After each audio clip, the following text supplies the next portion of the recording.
अकेले परिवार को चलाने वाले भी कामयाब हो सकते हैं, लेकिन कैसे? आइए हम बाइबल के वचनों के द्वारा जानेंगे।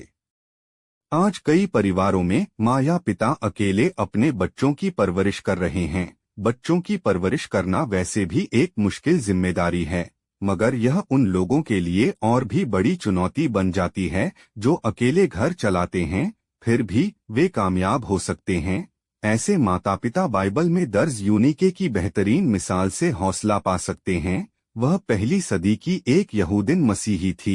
उसका पति अविश्वासी था, तो जाहिर है कि सच्ची उपासना में वह उसका साथ नहीं देता था। इसके बावजूद यूनीके ने अपने बेटे तीमुथियुस को सच्चाई सिखाने में एक बढ़िया मिसाल कायम की। यूनीके और उसकी माँ लोइस ने तीमुथियुस को छुटपन से ही अच्छी तालीम दी।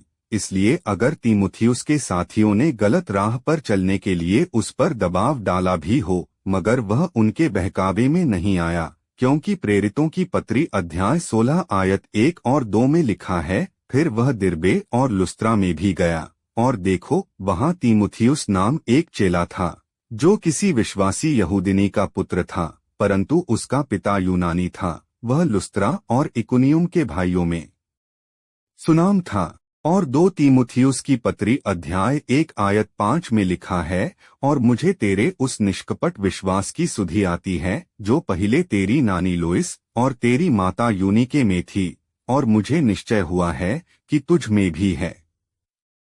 और 2 तीमुथियुस की पत्री अध्याय 3 आयत 15 में लिखा है, और बालकपन से पवित्र शास्त्र तेरा जाना हुआ है, जो तुझे मसीह पर विश्वास करने से उद्धार प्राप्त करने के लिए बुद्धिमान बना सकता है। आज कई जवान ऐसे परिवार में पले बढ़े हैं जिनमें या तो माँ पिता में से सिर्फ एक जन सच्चाई में है, या फिर उनकी परवरिश माँ या पिता ने अकेले की है, फिर भी वे तीमुथियुस के जैसे बढ़िया गुण दिखाते हैं। ऐसा ही एक जवान है, रायन। आज वह 22 साल का है और पूरे समय की सेवा कर रहा है। उसका एक बड़ा भाई और एक बड़ी बहन भी है। उसका पिता एक शराबी था और जब रायन 4 साल का था तो वह उन्हें छोड़कर चला गया। इसलिए उसकी माँ को अपने 3 बच्चों की परवरिश अकेले करनी पड़ी। रायन कहता है, माँ ने ठान लिया था कि वह अपने तीनों बच्चों के संग यहोवा की सेवा करती रहेगी, और उसने ऐसा करने में जी जान से मेहनत भी की। रायन आगे कहता है, माँ इस बात का खास ध्यान रखती थी कि हम सिर्फ अच्छे बच्चों के साथ दोस्ती करें। वह हमें ऐसे बच्चों के साथ मेलजोल नहीं रखने देती थी जो बाइबल के मुताबिक बुरी संगति थे, फिर चाहे वे बाहर वाले हों या कलीसिया के अंदर के। इसके अलावा माँ ने स्कूल की पढ़ाई के बारे में भी हमारे अंदर सही नजरिया पैदा किया। रायन की माँ बहुत व्यस्त रहती थी और कई बार थककर चूर हो जाती थी, फिर भी वह अपने बच्चों के लिए वक्त जरूर निकालती थी। रायन कहता है, माँ को हमारे साथ वक्त बिताना और हमसे बातचीत करना बहुत अच्छा लगता था। वह हमें सिखाते वक्त सब्र से काम लेती थी मगर सख्ती भी बरतती थी। हर हफ्ते बराबर पारिवारिक अध्ययन चलाने के लिए वह अपनी तरफ से पूरी कोशिश करती थी, और जहाँ बाइबल के सिद्धांतों को लागू करने की बात आती तो समझौता करने का सवाल ही नहीं उठता था। रायन जब अपने बचपन के दिन याद करता है तो उसे एहसास होता है कि आज वह और उसके भाई बहन जिंदगी के जिस मुकाम पर हैं, इसमें उनकी माँ का बहुत बड़ा हाथ रहा है, जो यहोवा और अपने बच्चों को दिलोजान से प्यार करती है।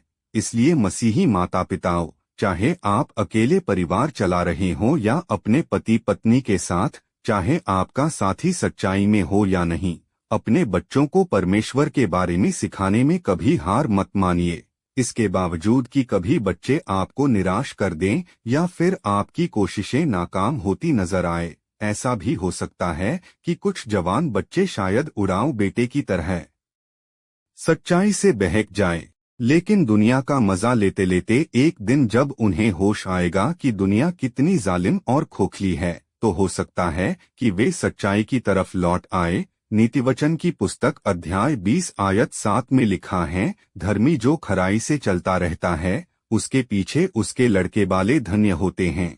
और नीतिवचन की पुस्तक अध्याय 23 आयत 24 और 25 में लिखा है, धर्मी का पिता बहुत मगन होता है और बुद्धिमान का जन्माने वाला उसके कारण आनंदित होता है।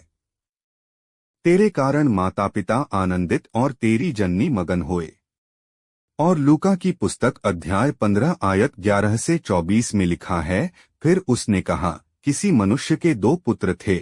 उनमें से छुटके ने पिता से कहा कि हे पिता, संपत्ति में से जो भाग मेरा हो वह मुझे दे दीजिए। उसने उनको अपनी संपत्ति बांट दी। और बहुत दिन न बीते थे कि छुटका पुत्र सब कुछ इकट्ठा करके एक दूर देश को चला गया और वहां कुकर्म में अपनी संपत्ति उड़ा दी।